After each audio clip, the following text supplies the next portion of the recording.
Hello students, welcome to study 24।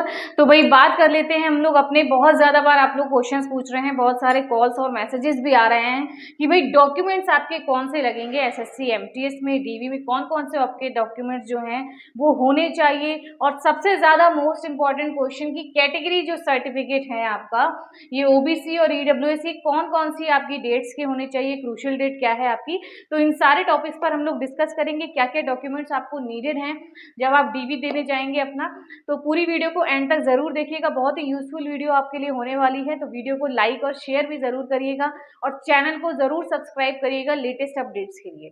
देखिए, result की cut off की वीडियो अगर आप लोगों ने अभी तक नहीं देखी है, आपको डाउट होगी कहाँ पर कौन सी कट ऑफ ज्यादा गई है, कौन से स्टेट की सब, मतलब हर कैटेगरी की मिनिमम और मैक्सिमम कट ऑफ की मैंने वीडियो बनाई है। सभी वीडियोस की लिंक मैं डिस्क्रिप्शन बॉक्स में लगा दूंगी और विद हेड कैंडिडेट्स पर भी मैंने एक वीडियो बना रखी है और आपका जो ज्वाइनिंग प्रोसेस रहने वाला है पूरा, उस पर भी मैंने एक वीडियो बनाई है। तो आपको कहीं भी जाने की ज़रूरत नहीं है, कुछ भी नहीं ढूंढना है। सारी वीडियोस की लिंक मैं इसी वीडियो के डिस्क्रिप्शन बॉक्स में मेंशन कर दूंगी, आप लोग जाकर ज़रूर देख लीजिएगा और एमटीएस के टेलीग्राम ग्रुप में ज़रूर ऐड हो जाइएगा, ठीक है।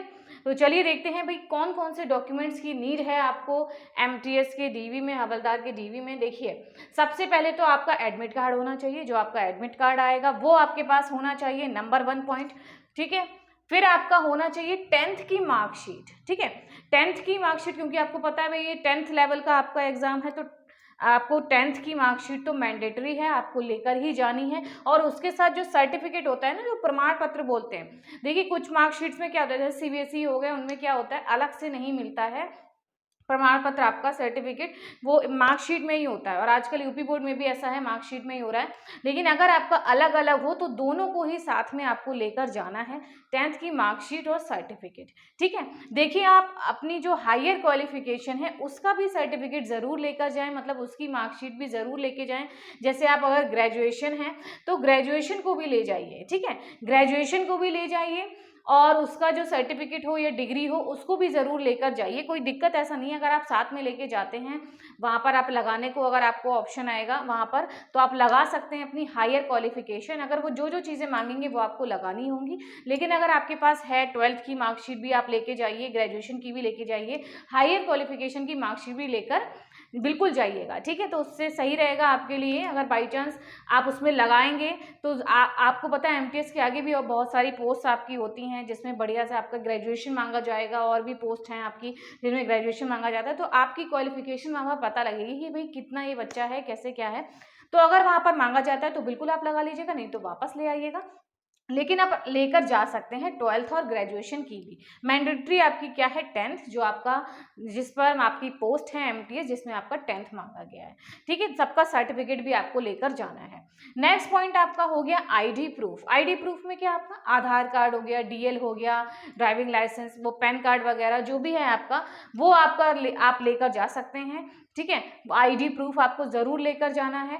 और फिर आपको फ़ोटो लेके जानी है। फ़ोटो कम से कम आप 4 लेकर जाइए, वहाँ पर 1-2 जितनी भी नीडेड होंगी आप ले जा सकते हैं।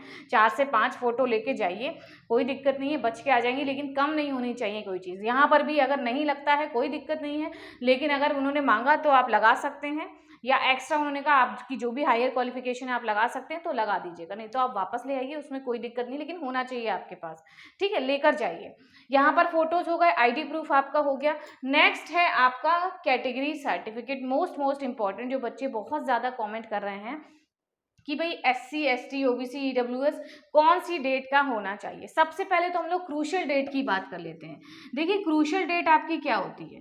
क्रूशियल डेट आपकी हो गई जो फॉर्म भरने की लास्ट डेट होती है, फॉर्म की लास्ट डेट, ठीक है।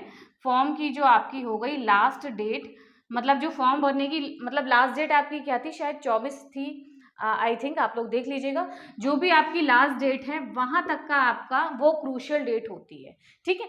एससी और एसटी तो आपके चल जाते हैं, और ओबीसी भी, एसटी एसटी ओबीसी ये आपका क्या हो, अगर क्रूशियल डेट से पहले का है तो ठीक है, ठीक है। ओबीसी आपका 3 साल तक का चल जाता है, ये आपके 5-5 साल तक के भी चल जाते हैं। लेकिन अगर आपका ये बाद का भी है ना क्रूशियल डेट के, तो भी कोई ऐसी दिक्कत नहीं है कि आपने अभी जैसे 3-4 महीने पहले बनवाया है, 2 महीने पहले बनवाया है, 1 साल पहले बनवाया है, मतलब तो आपकी डेट आई जाएगी उसमें, ठीक है। तो वो भी आपका चल जाएगा, ऐसा कोई इसमें वो नहीं है। ओबीसी SC ST सर्टिफिकेट आपके चल जाते हैं, लेकिन मोस्ट इंपॉर्टेंट आपका क्या है, ये जो EWS सर्टिफिकेट है ये आपका क्रूशियल डेट का ही होना चाहिए, ये इसके बाद का नहीं होता है। EWS सर्टिफिकेट क्रूशियल डेट का होना चाहिए। कौन से फाइनेंशियल ईयर का होना चाहिए ये ध्यान रखिए। जैसे कि आपका फरवरी में आपका रिजल्ट मैं भूल रही हूँ, फरवरी में आपका फॉर्म आए थे, तो आपका फाइनेंशियल ईयर कौन सा होगा, वो 1 अप्रैल 2022 से, हाँ 1 अप्रैल 2022 से जो आपकी क्रूशियल डेट है 24 है तो 24, 25 है तो 25, वहां तक का आपका क्या होना चाहिए, फाइनेंशियल ईयर का आपका सर्टिफिकेट होना चाहिए। उस वाले फाइनेंशियल ईयर का वो वाली डेट तक का आपका EWS का सर्टिफिकेट होना चाहिए, क्योंकि EWS इसके बाद का मान्य आपका नहीं होगा, ठीक है। तो अच्छे से आई होप आप लोग समझ गए होंगे कि क्रूशियल डेट क्या है और EWS में किस तरीके से हमें करना है कि 1 अप्रैल 2022 से लेकर 24-25 जो भी आपकी लास्ट डेट है फरवरी तक का आपका होना चाहिए EWS का। OBC आपका बाद का भी चल जाएगा, 3 साल पहले तक का भी चल जाएगा। SC ST में भी कोई ऐसी दिक्कत नहीं है। EWS का ज्यादा रहता है, वो नहीं मांगते क्रूशियल डेट के बाद का, ठीक है।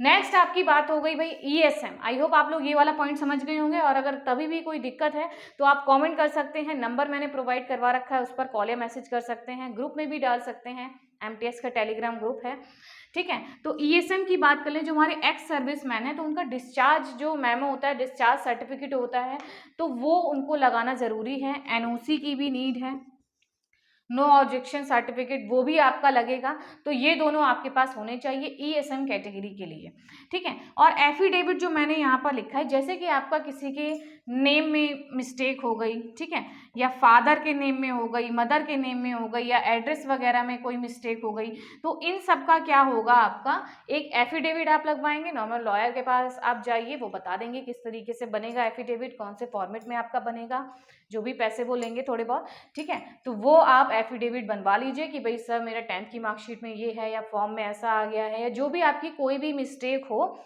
वो आप एफिडेविट उसका ज़रूर लेकर जाइए। तो वहाँ पर ऐसी कोई दिक्कत आपकी सचेस नहीं होने वाली है। आप ये बताएंगे कि भाई दोनों पर्सन जो हैं वो मैं ही हूँ, ये भी मैं हूँ, ये भी मैं हूँ, मिस्टेक आपकी ऐसी हो गई है इसलिए मैं एफिडेविट लेकर आया हूँ या आई हूँ, ठीक है। तो ये आपका पॉइंट हो गया। यहाँ पर एक और बात, कैटेगरी वाला जो PH वाले लोग हैं, PH कैटेगरी के हैं, तो वो भी अपना जिस भी कैटेगरी में वो आ रहे हैं वो उस कैटेगरी का सर्टिफिकेट ज़रूर लेकर जाएंगे। इस कैटेगरी सर्टिफिकेट में PH वाला पॉइंट रह गया था कि PH वाले जो लोग हैं वो अपनी अपनी कैटेगरी का सर्टिफिकेट ज़रूर लेकर जाएंगे। जैसे SC ST OBC EWS, ऐसे ही PH अपनी कैटेगरी का लेकर जाएंगे, ठीक है। एफिडेविट आपका हो गया। और सभी के आप क्या करेंगे, ये सारे आपके कैसे होने चाहिए, ओरिजिनल, ठीक है, हाँ ओरिजिनल होने चाहिए, आपके ओरिजिनल सर्टिफिकेट होने चाहिए। ये नहीं कि आपने फोटोकॉपी वहां पर दे दी और ओरिजिनल आपके घर पर रखे हुए हैं। देखिए ओरिजिनल आपको वहां पर जाकर दिखाने हैं, वो आपकी DV के बाद आपको दे देंगे, लेकिन आपके पास क्या होने चाहिए, इनके कम से कम देखिए मिनिमम, देखिए 2 सेट्स बना लीजिएगा फोटोकॉपी के, ठीक है। फोटोकॉपी के आप लोग क्या करेंगे, 2 सेट्स बना लीजिए। हो ज़रूरत तो आई थिंक एक ही की होती है, लेकिन अगर आप 2 रखेंगे तो भी कोई ऐसी दिक्कत नहीं है। हमारे पास ज़्यादा एक्सेस होना चाहिए, कमी नहीं होनी चाहिए वहाँ पर किसी चीज़ की, ज़्यादा मात्रा में चीज़ें होनी चाहिए। तो 2 सेट्स आप हर चीज़ के 2 फोटोकॉपी के सेट आप लेकर जाइए, और ओरिजिनल तो आपको लेकर जाने ही है, जो वहाँ पर आप सारी चीज़ें दिखाएंगे, ठीक है। तो ये आपको सारे डॉक्यूमेंट्स नीड होंगे, ये सारे DV में आपके मांगे जाएंगे। तो आई होप आप लोग अच्छे से वीडियो समझ गए होंगे, और फिर भी आपके पास कोई डाउट हो तो कॉल या मैसेज कर सकते हैं, कमेंट भी कर सकते हैं। टेलीग्राम ग्रुप में ऐड हो जाइएगा, MTS का लिंक डिस्क्रिप्शन बॉक्स में है, और सारी इंपॉर्टेंट वीडियोज़ की विद हेल्प कैंडिडेट्स और पूरा ज्वाइनिंग प्रोसेस, और जो कट ऑफ की अगर आपने नहीं देखी है वो भी, तो सारी वीडियोस की लिंक मैंने डिस्क्रिप्शन बॉक्स में लगा दी है, ठीक है। तो ये डॉक्यूमेंट्स हैं, एक बार फिर से आप लोग देख लीजिए भाई, एडमिट कार्ड होगा, मार्कशीट होगी आपकी, हायर क्वालिफिकेशन भी लेकर जाइए, ID प्रूफ भी, फोटो हो गई, category certificate SC ST OBC EWS और PH कैटेगरी का, ESM का आपका डिस्चार्ज और NOC वगैरह, ठीक है। और एफिडेविट में आपके कोई दिक्कत है तो उसका आप एफिडेविट लेकर जाइए, 2 सेट्स लेके जाइए फोटोकॉपी के। तो ये सब आपको ज़रूरत होगी। तो चैनल को ज़रूर सब्सक्राइब कर लीजिएगा, लेटेस्ट अपडेट्स के लिए। इंपॉर्टेंट है आपका, हम लोग का पूरा ज्वाइनिंग तक का साथ रहता है, आपको पता है। तो ऐसा नहीं है रिजल्ट आ गया तो बस यहीं पे ही छोड़ दिया, पूरा ज्वाइनिंग तक का आपके साथ है हमारा। कोई भी आपको प्रॉब्लम होती है आप लोग बिल्कुल पूछ सकते हैं। बाकी शाम को मैं लाइव आऊँगी 9:30 बजे, तब हम लोग लाइव क्वेश्चन आंसर करेंगे। जो भी आपके डाउट्स हैं लाइव में आप पूछ सकते हैं, और जो भी मुझे इन्फॉर्मेशन पता होगी मैं आपके साथ शेयर करूँगी। जो लाइव हम लोगों का सेशन रहता है लाइव डिस्कशन का, तो 9:30 बजे लाइव है मेरी, उसमें ज़रूर आप लोग ज्वाइन होइएगा अपने सारे डाउट्स के साथ। तो फिर मिलते हैं आपको शाम को 9:30 बजे, तब तक देखते रहिए वीडियोज़। और मैं इंग्लिश पढ़ाती हूँ चैनल पर, तो इंग्लिश आप वीडियोज़ देखिएगा, प्लेलिस्ट में बनी हुई हैं इंग्लिश की वीडियोज़, आप लोग वो भी देख लीजिएगा, क्योंकि सीजीएल का आपका एग्ज़ाम लगा हुआ है टियर 2 का, तो इंग्लिश भी पढ़नी बहुत साथ में ज़रूरी है। तो जो सीजीएल वाले बच्चे हों वो लोग भी ज़रूर देखें, क्योंकि एमटीएस में बहुत से बच्चे ऐसे भी सेलेक्ट हुए होंगे जिनका सीजीएल में आपका टियर 2 है।